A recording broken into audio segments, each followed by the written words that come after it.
Hello, and welcome to the Polk Pioneer Oral History Program, a collaboration between the Polk County Historical Association's Heritage Partners, Polk County History Center, and Polk Government TV. I'm Jennifer Bush, and I'm a board member of the Polk County Historical Association. And I want to thank you so much for joining us today, as I have the pleasure of interviewing Mrs. Florence, better known as Flo, McNeer Hamilton, who has been nominated for Polk Pioneer recognition by the Lake Alfred Historical Society. First of all, let me say congratulations on this honor. And thanks for, giving some of your time to sit down and talk about your history. I know you've been in Polk County for more than 50 years. Yes. And so you've got some stories to share, so I'm really anxious to get into these stories and just hear a little bit about your life. So let me start at the very beginning, asking about your extended family, because it goes beyond your parents. You have all the way back to your grandparents? My grandparents, but we have in my family 6 generations, counting my great-grandkids. So, but my grandparents, my grandmother was born down in Lake Buffum in 1889, somewhere around there, a long time ago. And she was one of 21 children.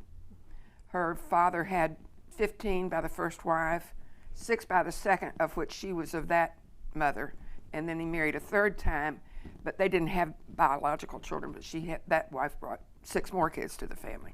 But anyway, so most of Polk County, and they were all born here in Polk County, so at one point most of Polk County was related to me. But and then they moved over to Fort Meade. They went by, there was a train that went over from that area, and they carried all their farm equipment and their household goods and everything. And my grandfather apparently, it was my great-grandfather, had groves and cattle and that type of stuff. They got hit by the 1895 freeze and wiped out. He bought more grove and kept going from there. And she had 4 children. There were 3 boys and my mother. And my mother was born in Winter Haven, and they moved to Lake Alfred in she was born in 1912, and they moved there in 1914 to Lake Alfred, and been there forever, ever since then. Of that, my mother had 4 kids. I had one brother that was a crib death, but so there were 3 of us that were surviving, and so we've just been here. Now I left for a little while after I got married, but then my father's family came from West Virginia, but at one point in late 1800s, my grandfather moved to Alaska and met my grandmother out there. My grandmother McNeer was born in Detroit, Michigan, but then moved out to Seattle. And her father he was a pharmacist and had his own drugstore. And she had a sister, Annie Frank. And anyway, then they moved into Alaska in, I think, 1900. 1904, she met my grandfather. They got married, and then they moved into, they were married in Fairbanks, I think, either Skagway or Fairbanks. And he was a gold miner, and he also mined for copper, which was very prevalent at that time. He used to, when they were going from, I guess it was from Skagway to Fairbanks, they had to take they were dog sleds. And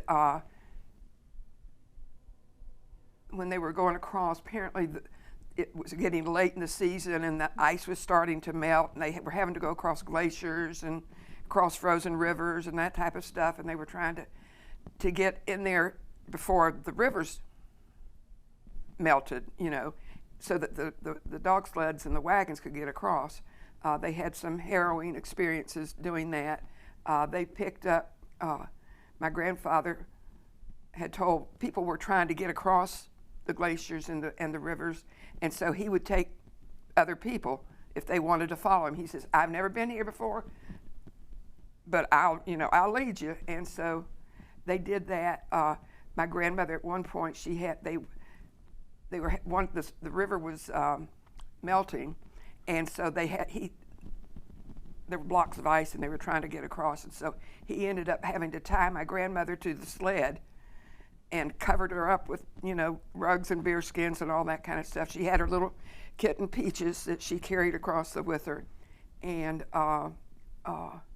they made it across, obviously, but it was apparently quite a harrowing experience. And they had picked up these two young couples who said had run away from home. They'd just gotten married, and can they help them get across? So my grandfather said yes, and when they got into Fairbanks a few days later, somebody hey, did you see Maisie and Daisy? And they said, no. Well, we saw them in some honky-tonk, and apparently they weren't married with these young men, and we won't go where they were, but anyway. But there were things like that happened. This is like true. They were true pioneers. Definitely. My grandmother, she used to play the piano and the organ in the Episcopal Church in Fairbanks at St. Matthew's, and when they were needing money for shoes for the boys, because there were 4 boys, and she would play. In the silent movies, she would, how they had the background music and and she would play that music, or she would go to a local honky-tonk and play there to get money to buy shoes for the boys. I mean, you did what you had to do to survive, but Did you get any of her musical ability? No. I can play, but not my mother, that wasn't her mother, biological mother, but my mother was studying to be a concert pianist at Brenau College in Georgia when her dad passed away. So she had to come home because 2 of her brothers were at the University of Florida. And my grandfather paid for their tuition with citrus. He would send citrus to the schools, and that helped pay their tuition at both Brenau and University of Florida. So I thought that was neat, because my mother's side of the family had been in it since 1890s, so we were in citrus for a long time. We have none left, greening and canker and everything. Now, what got your family into citrus to begin with? Is that part of the story of why they came to Polk County? I really don't know. I mean, I just know that he had citrus in the 1890s. My grandfather, my maternal grandfather, my dad's family they came down from, after they left Alaska, they went back to West Virginia and moved down here in 1924. He had apparently bought some land over in Melbourne. The underwater land is what they ended up getting. So they had when they got down here, there was no place to build. So he knew, my grandfather knew a Mr. Raniero in Lake Alfred, who was from Bristol, Tennessee, and friends of the family. So my grandfather got in touch with them, and they moved over to Lake Alfred where the Ranieros lived, and they lived in a tent for 2 years behind the house because there were no vacant homes in Lake Alfred at the time. Then I think in 25 or 26, they were able to purchase a home, and the house is still there. Anyway, but they got into citrus when they came down, just because land was cheap, and that's right. He also did lumber and different things. So there's a lot of history. Did I read? I think in your biography that it was grapefruit? I read something about grapefruit grove. Well, we had grapefruit groves. Well, the house where I live now is the house I grew up in. My house was built in 1914, but it was surrounded by groves, and I think that probably what you're remembering is because we no longer have citrus trees even around the house, but that's what I miss, is not being able to go out and pick some fresh grapefruit or oranges or whatever and squeeze it fresh every morning. It just kills me not to be able to do that and to go and get, well, and if you're a citrus person, you know that even fresh fruit that you buy in the grocery store, it's been through a packing house. It's been, you know, they do that whole process. Well, it still changes the flavor of the fresh picked to me. There's nothing better than fresh picked. Yeah, and growing up in it with it all around your home, I mean, I can't imagine just walking out and pick it right off the tree. Yeah, that's what I really miss about not being in citrus anymore. But we were in it for many a year. So. Well, I wanted to ask you, let's see,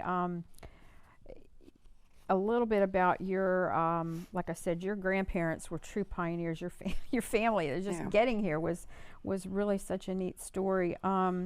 And you talked about your father and your mother. What were some of your, growing up, what were some of your childhood memories? You've got, tell me about your brothers. There's a younger brother and an older brother. You were in the middle, right? I'm middle child, Hunter McNeer is my older brother, and he's a past pioneer. He kind of took over the company, the citrus company, when my dad retired, and so he kind of ran McNeer Groves from then on. My younger brother was a flower child. He played, I mean, he worked in the groves, but he also, he had bands. He played the guitar and sang, and he played all over Polk County. That was his true love, was playing his guitar and singing. But he did do citrus also. But we, all good dancers, we all love to dance. My dad taught me to jitterbug when I was 5 years old, you know, and he had more rhythm in his little finger than all of us put together, but he was a great dancer. But my brothers and I, we all danced. There used to be a TV show over in Tampa, and that was kind of like a Dick Clark bandstand, and we'd go over there on Saturdays and dance on TV, you know, just like we were at the bandstand. It was, you know, we had a good time doing that. But my older brother Hunter had 2 kids. My younger brother had 4, all boys. So they're a bunch of McNeers all around. Lots of family roots that are kind definitely. that are spread out. Tell me again, you know, just talk a little bit more about your childhood. What did were there hard times? Do you remember hard times growing up as a kid? Well, you know, the parents didn't talk that much about financially how things were. I can remember, for those of you who've been around here a lot and know, citrus men on Wednesdays would go to the Elks Club and play gin or Proco or whatever. And I can remember my dad coming home with some pretty good earnings, but if he lost a lot of money, my mother would say, you know, whatever you lost, I get the same amount, you know. She had her ways of making it work out okay. But I don't remember. I had a good life. We owned the whole block where my house is. And when I was a kid, we had stables on one corner that we had. So we had horses that we were, you know, I'd ride horses all over town when I was a kid. There were no paved roads. It was all clay or dirt. And I learned to drive in an old pickup truck. And I'd drive it all over, you know, when I was about 9 years old, Daddy would let me take the truck out and I'd drive through the grove or around the, you know, the dirt roads. And so I kind of when my kids and grandkids came along, I had a Gator, John Deere Gator, 4-wheel thing. So when the kids were 5 or 6 years old, I'd teach them how to drive it, and they drive all over, not on the streets, but because of paved roads and traffic at that point. Where I lived when I was growing up, there was no traffic, no houses. You know, it was kind of country in Lake Alfred in those days. But I love to drive, and I like to drive fast. And I think I don't know if I put it in there or not, that when I was a teenager, we'd go out on the Polk City Road, and this was before I-4 was built, and where, if you know the area where the barn is, the antique place. From there back into Lake Alfred, there was a straightaway, and we had it marked off for a quarter mile. And Saturday afternoons or Sunday afternoons, we'd go out there and drag race. And my mother had a Buick Special, big engine in it. And all the boys had their old hot rods, their 49 Ford hot rod, whatever. And they souped them up, thought they were hot stuff. And we'd get out there, and of course I'd beat them, and they didn't like me very much. But I've always had a heavy foot, and a few of my grandkids have inherited my bad traits that way. But anyway, we had a good time. We used to have hay rides, and we'd go to Sand Mountain. You know where Sand Mountain is? Yes, yes. That was a big thing back in the day when you do that. And actually the gardens they'd bring out skiers that would ski down Sand Mountain. Now, I've heard some stories about that, actually skiing down. Did you ever do that? No, they were usually the skiers from the gardens that did that. But no, I didn't do that. But, growing up on the Lake Alfred, we could all swim and ski almost. I started skiing probably when I was 5 or 6 years old. And we all did. And we'd go skiing at night. Guess maybe shouldn't say that.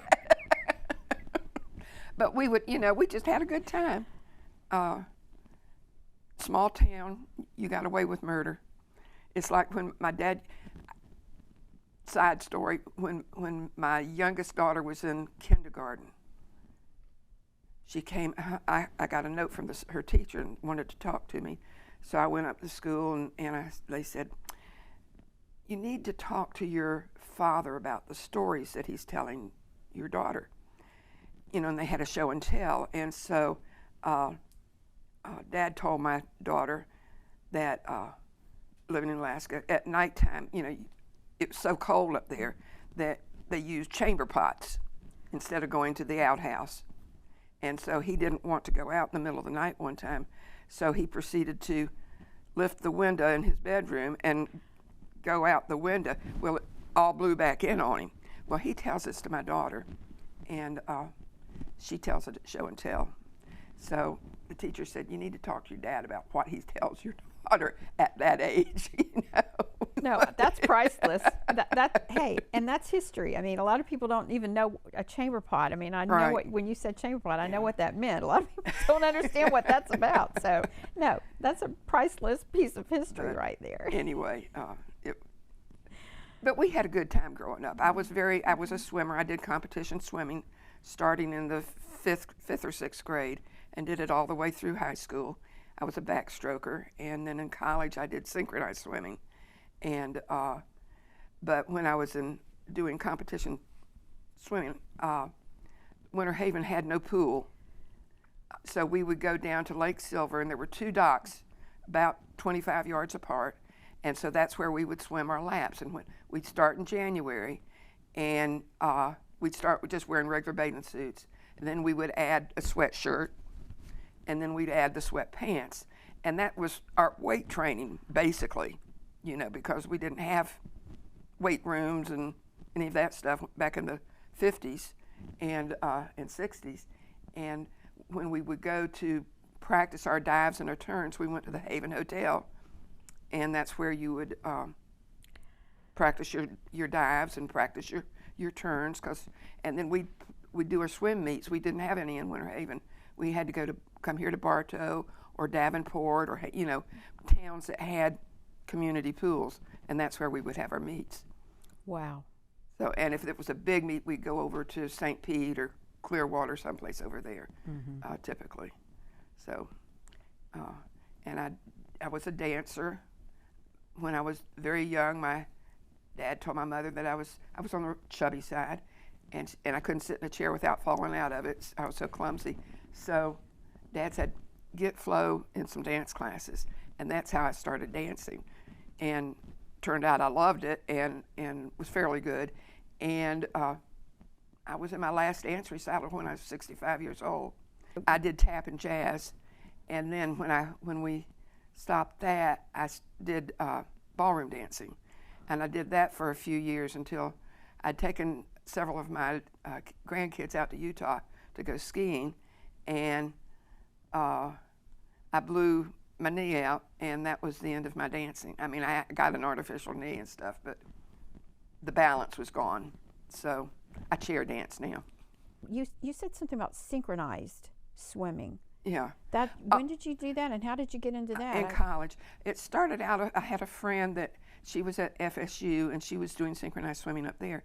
And they were trying to get a video done down here. So Cypress Gardens had the pool that had the underwater windows so they could go down and take movies of it. And so she got me, and we choreographed and did a few numbers, and that started. And then when I went to college, they had a synchronized swim team, and I ended up being president of the team. But anyway, that's how I did. But it doesn't compare to what those girls are doing. When I watched the Olympics this last time, what they do is just unbelievable. We weren't anywhere near that caliber, but I enjoyed it. I love swimming in the water and whatever. Mm. But just sounds like where you kids grew up, there were just so many activities that you could do, from playing in the citrus groves to. Well, you didn't have anything else. You know, I played in the dirt, played marbles and tractors with my brothers, and you know, you see this so much now is that the kids today have to have their little game there, where they're not out there playing. You know, we went out the door in the first thing in the morning after breakfast, and we came in for lunch, and then we went back out, and then we came in for supper and went to bed. We didn't have TV. I mean, we used to listen to the radio. Sunday night was at 5 o'clock. Sunday would be The Shadow, 5 or 5:30. The Green Hornet, you know, we'd listen to,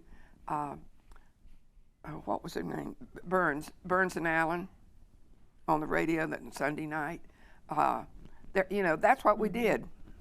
You played outside, and at nighttime you listened to the radio, or you played card games or board games or puzzles, or we were big into puzzles.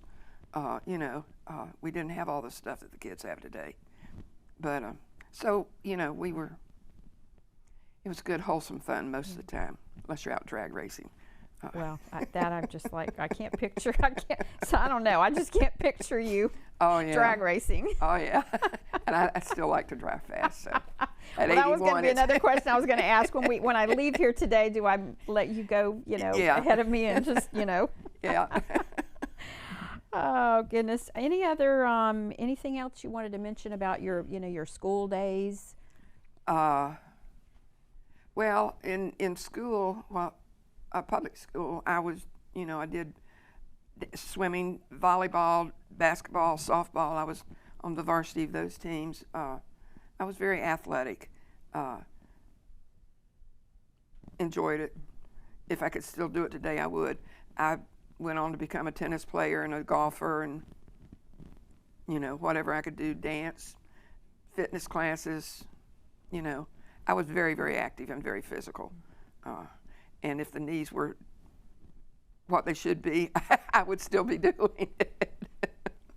Well, I think you've answered my question, is what is your secret of looking and acting so young today? Is all of this activity your whole life? You've lived life. Oh, definitely.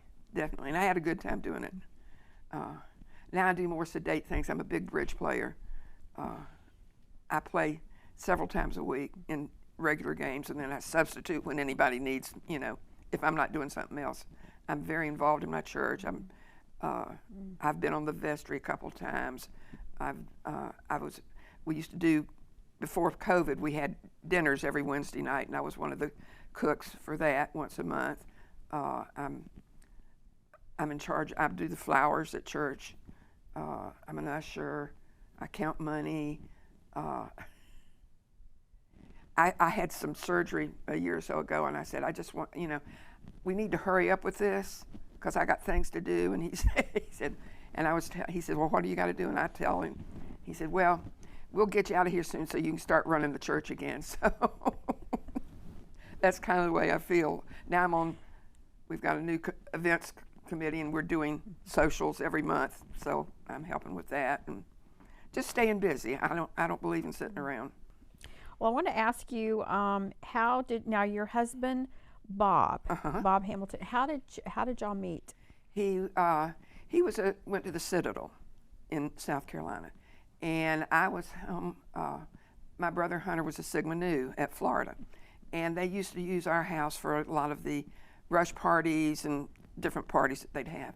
So, and because Citadel had no fraternities, all of his friends were Sigma Nu, so they kind of made him an honorary Sigma Nu.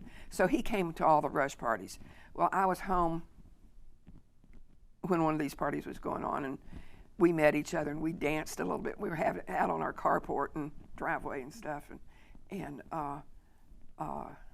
so we did that one summer. Then the next summer we met again, and we had a few dates, and then he went back to school, and then when he graduated from Citadel, he got a job with the Florida Citrus Commission in New York.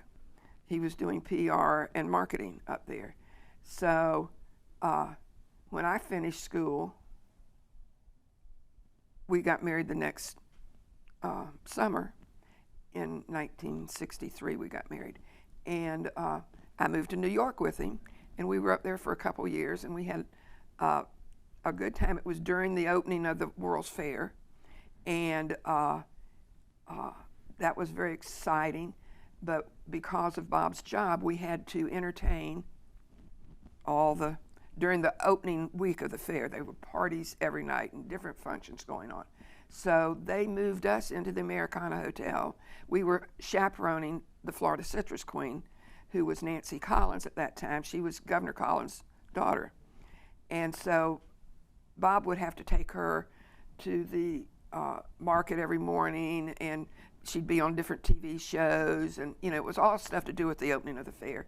And so we were running around with the governor and the commissioner of agriculture, and for somebody from Lake Alfred, this was woo, heady stuff. You had to learn how to hobnob. Yeah, definitely. But we were, we would have a hospitality suite that we were hosts of it. And so 5 o'clock, everybody came in for that.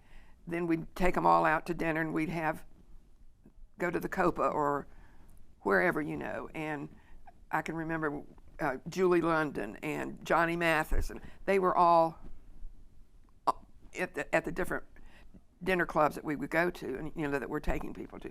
Then we would go back to the hospitality suite, and then about midnight they say, "Okay, y'all are the natives. We want to go to the village." So midnight we'd take a slew of people down to the village and go hitting all the night spots down there. And about 4 o'clock we'd head back to the hotel, and I was working at the time, so I worked at an ad agency, and so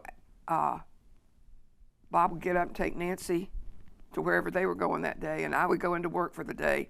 I needed toothpicks to hold the eyes together up, and we would, go back and start all over again.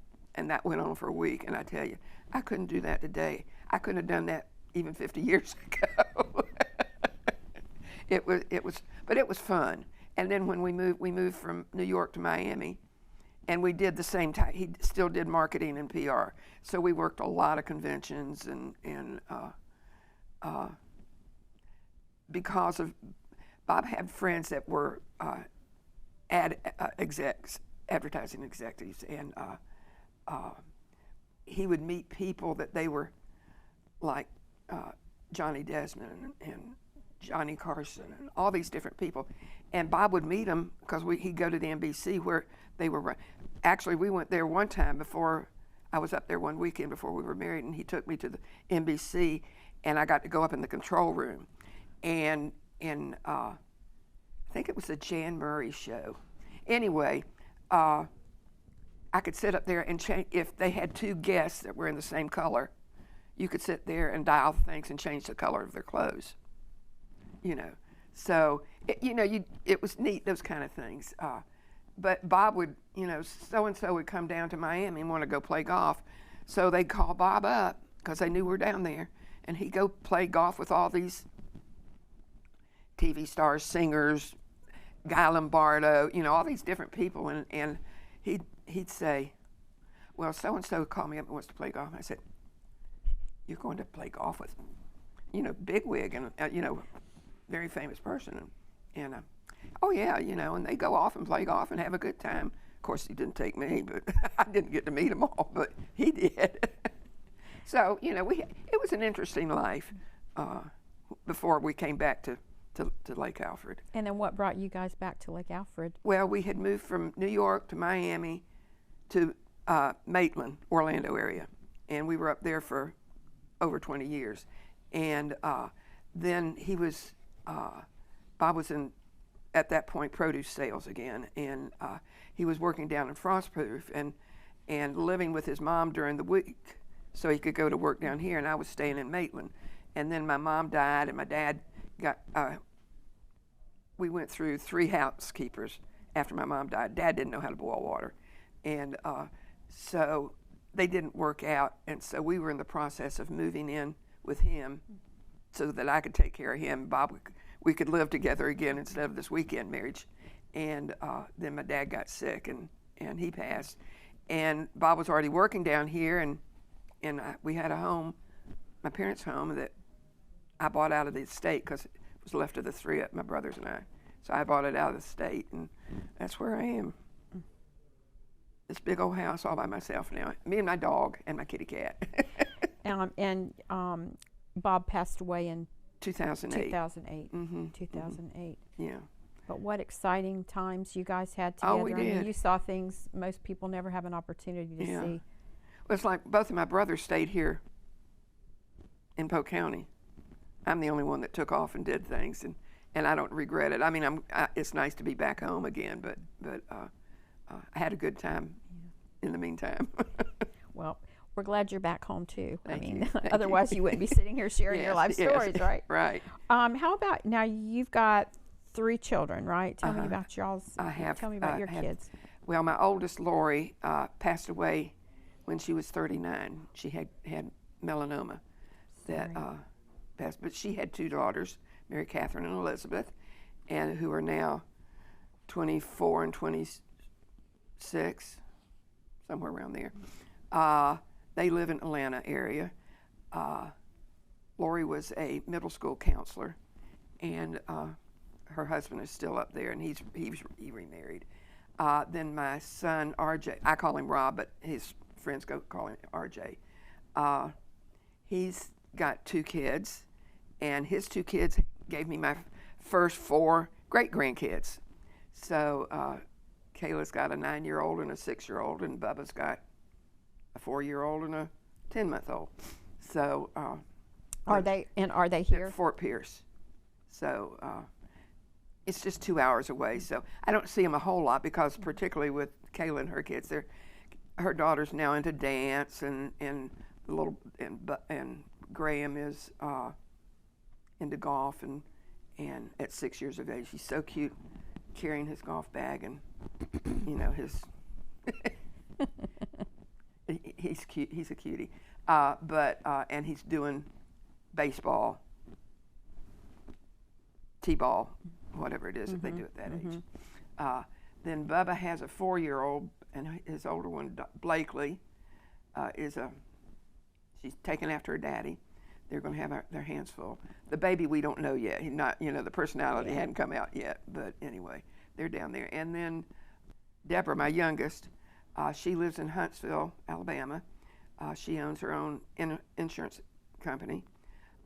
She has 2 kids, Tex and Emma Grace, and we lost Tex November 1st.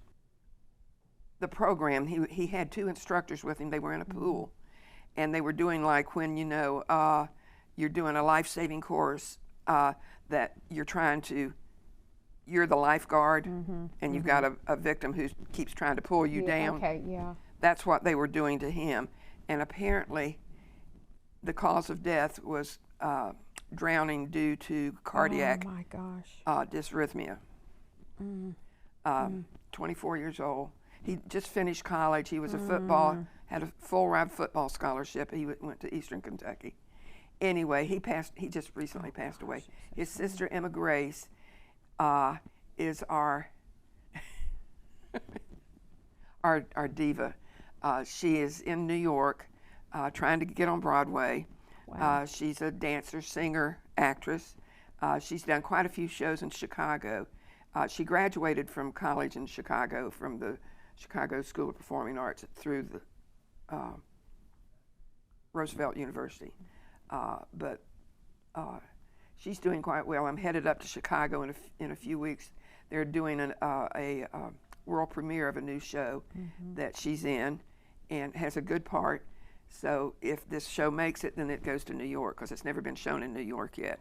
So this is a big deal. So a bunch of us are going to go up and see Emma Grace do her thing. And you may have to do some more hobnobbing, right? I may have to do that. Well, you had mentioned that you worked in an ad agency. I was tell me a little bit about your work, your career, your work life. When I was living in New York, I worked for an ad agency. I was secretary to the personnel manager. Just answered an ad, and that's how I got that. And it was fun in the sense that whenever there would be a new product coming out, they would take people out of the office and go in, and we get to review the commercial and critique it, and whatever we said, they would, may change it, or it was good, whatever. That was, fun. Got to my share of riding the subway, which was an interesting experience. You were glad to be back in Lake Alfred, weren't you? Yeah, I was ready to be out of that. Then we moved to Miami, and I was a housewife because we had our first baby down there, and played a lot of bridge. But I would work conventions with Bob when he ever, passing out orange juice and that kind of stuff. Then we moved to Maitland, and we were very involved. Number one, me with the schools, between what moms do, PTA and doing all the different programs and the different fundraisers and that kind of stuff. I was president of the Maitland Women's Club. I was on the board of directors for the Civic Center and the Chamber of Commerce, and Girl Scouts. I did scouting. I was a scout for 10 years, and then I was a leader for 10 years. Did a lot of camping, loved camping. Involved in politics up there. How about when you got back to Lake Alfred? When I came back to Lake Alfred, that was in '89, and I got on the board of the Ridge Art Association. I was on the board there for about 13 years. I was president for several of those years. So very involved in that. Got back into the church and got involved in all the things that go on in church, run the thing. Played a lot of bridge. I used to teach bridge. I'm on the board of the Lake Alfred Historical Society. Was secretary for many a year. I gave that up this last year. So I'm still involved in that. And we belong to the Florida Club, which is no longer in existence, but it was a social organization that made up of citrus people. You had to, it was like a Rotary Club. You had to, you had different, whether you were in packing or grower or, whatever. You may have been a loan officer, that loaned all the money to the growers and stuff. And it was a social club, but we had all of our functions during the week of the citrus exposition. I call it the Orange Festival because that's what it used to be. But when the citrus exposition stopped being in Winter Haven anymore, the Florida Club kind of disbanded. But it was always made up of, you knew everybody because they were all, but it was all over from Orange County to Lake County, all over Central Florida. You had members from it. So it was a lot of fun, and I did a lot of the parties there, the wives always took over everything, but you know, to put on the parties. But how'd you get involved with the Lake Alfred Historical Society? Well, it had been inactive for a while, and it started getting back up, and somebody just asked me if I would come be on the board. And there I still am. I've been on there for 10 or 15 years now. But I enjoy it just because Lake Alfred's a unique little town, and although we're growing with all the new building that's going on, but it's just, we got a lot of old history, a lot of history that I thought was really neat, and having grown up, having an old home, a lot of my relatives, were there in old homes, and we're doing a thing where we're having houses.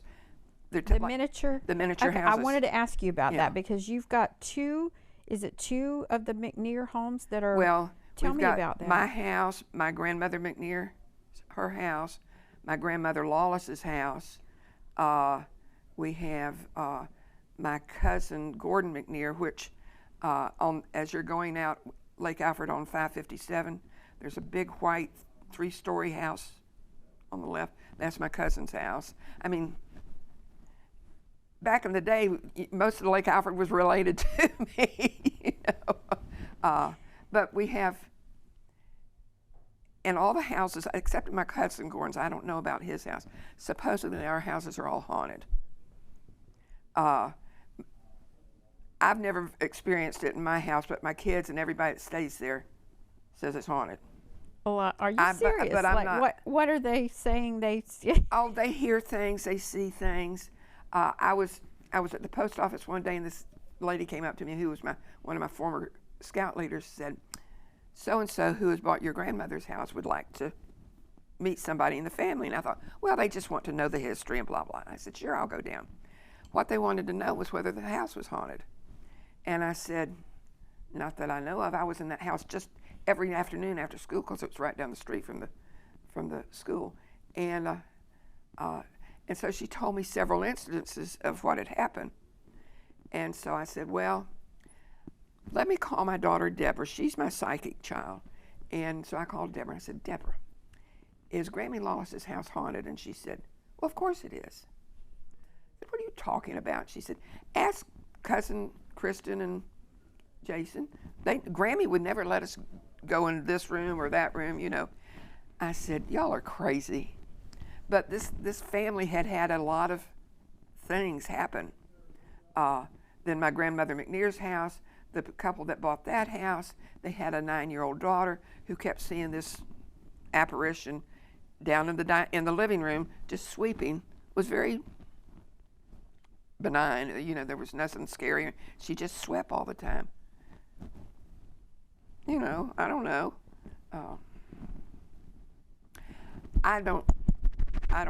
They don't come to me. I'm not susceptible to the I think you are the first Polk pioneer who talked about haunted houses, or at least who admitted it, or that's incredibly interesting. But the house that you were talking about, all these different family homes, they've been recreated. Yeah, they have in miniature form. Is that correct? Tell me, explain that. Yeah, and they're done to scale. And we've got my house, my grandmother, both my grandmother's homes, my cousin's home, Mackay Estates, the Adams Estate, which is, they're on Lake Alfred, where it's a venue place now. We've done Gundy Costello, who, I don't know if you know Gundy. She's 108 years old now. She's the Girl Scout leader. Yes. We've done her house. We've done the Shin house. I don't know if you knew Ruth Shin or Betty Shin. Betty, you probably knew. Yes. Okay, it was her. The family, where it was their family home, now is their office. But we've done their house. We've got 7 or 8 that we've done. We've now run out of room. Well, if people would like to come and see these miniature historic homes on display, Yeah, we're open every Saturday from 11 to 2. You can always call, and if you have some people coming to town, you want to go see them, call us up, and we'll go open up for you and stuff like that. But and then also check the website. I know Lake Alfred Historical Society has a right, has and a great website. And we're in the process of updating it right now, getting a new program in there. Excellent. It's almost through. Yeah. But yeah, you can see it on that. But they're really neat. Just little homes in miniature. So yeah, everybody ought to come see that, if not for nothing else, but to see the miniature homes. And we're in the process of the Gardner house. We do have a miniature of that too, which Frank Gardner was one of the founding members of Lake Alfred. And he would, at the old train depot, he would meet them at the train station and bring them up to his real estate office. And he was a real entrepreneur. And then his home is right next to that. But we're in the process of bringing that up to code, so it can be open. We're going to use it for the city has bought both the buildings, and it's going to be a venue place. And it's a good old, it was built in the early 1900s, a good old southern plantation style. It's going to be really nice when we get through with it. We're having to put a new roof and update the plumbing and all that kind of stuff, but it's going to be nice when it's all finished. And we're going to use the old real estate office. Part of it, the plan right now is part of it's going to be used for the office for the Historical Society, and the other half, we're being a venue place, we're going to have part of that as like the dressing rooms for weddings for the grooms and the males, and then the upstairs of the house will be for the brides and their dressing rooms and stuff like that. So it'll be fun and an interesting, real neat little place for venue for a wedding. So that's one of the things that we're in the process of doing right now. You'll have a lot of great stuff going on. Yeah, we're getting ready to have Heritage Day, and I think it's February. We may have moved it to March, but which is always good. And we do tours. We'll have tours to the Mackay Estate. We're going to take them to the Lake Alfred Cemetery, and the Gardner House will be the tours this year. Last year we get buses, and you could ride around town, and we'd have a little tour for the city, and we're in the process of doing. I'm the first one of getting. We're doing historic plaques of that we'll put on the houses of when the house was built, that type of stuff. And I'm the first one to get one. So, and my cousin's getting one, and but that's something we're working on to just designate some of the older homes. Well, thanks again for joining this session of the Polk Pioneer Oral History Program.